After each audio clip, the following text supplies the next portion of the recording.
Hi, I'm Chuck Warner and welcome to Bill Joplin's Training Center. Today we're going to cover one of the most common problems that happens this time of year, and that's water coming from your secondary drain line. Your secondary drain line usually drains out to an eave outside your house. So if you see water dripping from the outside of your house, that means that your primary drain or something with the evaporator coil has gone wrong. Now here you can see your evaporator coil. This is your main drain line that drains down into the sink in the house.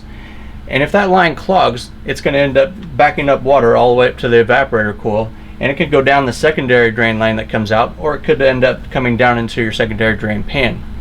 Now if that happens, there is a float switch that if the pan fills up with too much water, that will turn off your unit. Most new systems have that. Or it'll just simply drain down that secondary drain line. Now if it drains out that secondary drain line, it's not going to really hurt anything at the time. But if that secondary drain line clogs, or if this pan rusts out and you have water dripping from it, you can end up with a great deal amount of water on your ceiling and cause a lot of water damage. So if you see water dripping from the outside of your house, please give us a call. Joplin's number is 972-569-8339. Thanks and have a great day.